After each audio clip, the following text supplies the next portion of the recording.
এক মিনিট, শীতের সকাল, আমরা আসছি। যা শুনেছেন ঠিক তাই, আমরা ঠিক সকাল সকাল বের হয়ে গিয়েছি। হঠাৎ করে যেখানে লোকেশন দেওয়া ছিল সেখানে এসে দেখি যে অনেকগুলো বাইক একসাথে জড়ো হয়ে গেছে।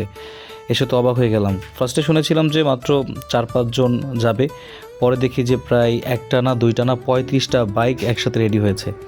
আমরা ফজরের নামাজ পড়ে সুন্দরভাবে রওনা দিলাম রস খাওয়ার উদ্দেশ্যে।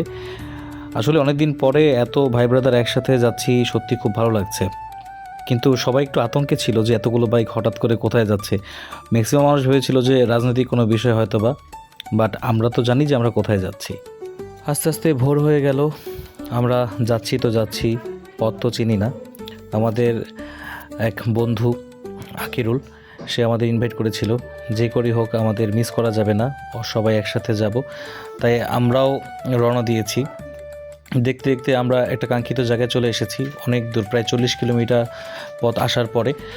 কিন্তু এখানে এসে তো আমরা রাস্তা ভুলে গিয়েছি, এখান থেকে কোন দিকে যেতে হবে। পরে মানুষজন বলল যে এই রাস্তায় দিক দিয়ে যেতে হয়, আবার সেই ছুটছি। তবে একটা বিষয় কি, আমি প্রথমবার এতগুলো বাইকের সাথে একসাথে বাইক চালিয়েছি, আমার কাছে একটু আতঙ্ক লেগেছিল যে ডান দিকে বা বাঁ দিকে কারোর সাথে আবার লেগে যায় কি না।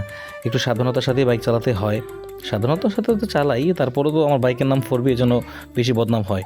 এই যে চলে এসেছি, দেখেন শীতের দিনে জানি ম্যাক্সিমাম মানুষ এই জিনিসটা মিস করেছেন।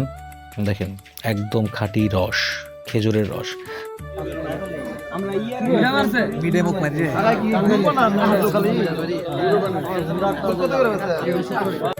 প্লিজ দয়া করে কেউ লোভ দিবেন না, যদি মনে চায় রস খেতে অবশ্যই কমেন্ট বক্সে লিখে ফেলেন, কোথায় আসতে হবে আমি জানিয়ে দিব। আর হ্যাঁ, সত্যি এই জিনিসটা আমরা স্কুল লাইফে, কলেজ লাইফে অনেক বেশি মিস করি। যখন স্টুডেন্ট থাকি ওই সময়গুলো কথা মনে করিয়ে দেয়। আর অনেক দিন পর যখন এত ব্যস্ততার মাঝখানেও সবাইকে সময় দিতে পেরেছি, আমারও পার্সোনালি অনেক বেশি ভালো লেগেছিল। সকাল সকাল এসে তাদের সাথে শরিক হয়েছি। এখানে কয়েকজন নেতৃত্ব দিয়েছে, কয়েকজন গাইডলাইন দিয়েছে যে এইভাবে যেতে হবে, এভাবে করতে হবে। তবে আমি ছিলাম ওইখানে গেস্ট হিসেবে, যার কারণে আমি এখানে মূল্যায়নটা ওইভাবে পেয়েছি। আসলেই সত্যি খুব ভালো লেগেছিল।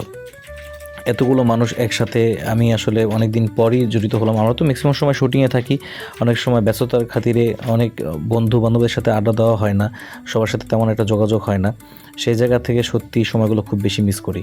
তবে ওই দিনটা ছিল খুব স্মরণীয় একটা দিন, তাই আপনাদের মাঝখানে শেয়ার করা। এই যে দেখতে পাচ্ছেন স্ক্রিনে যে আছে গুল্লুমুলু, সে হচ্ছে আকিরুল। সেই আমাকে ইনভাইট করেছিল সকাল সকাল। সে ভোর 4টা বাজে ফোন দিয়ে আমাকে উঠাইছে, বলছে যে দাদু যেতেই হবে, যে করেই হোক, মিস করা যাবে না। তা আমি আর মিস করলাম না, এত বড় জুড়ে একটা জার্নি প্লাস একটা ছোটোবেলার কথা মনে করিয়ে দেয়, সেক্ষেত্রে আমারও যাওয়া উচিত। আমিও আসলাম, সত্যি খুব ভালো লাগলো। এবার শীতে কে কে এই রসের জন্য জার্নি করেছেন, রস খেতে গিয়েছেন, অবশ্যই সবাই জানাবেন। আমাদের রস খাওয়ার পরে পালা হচ্ছে চলে যাওয়ার।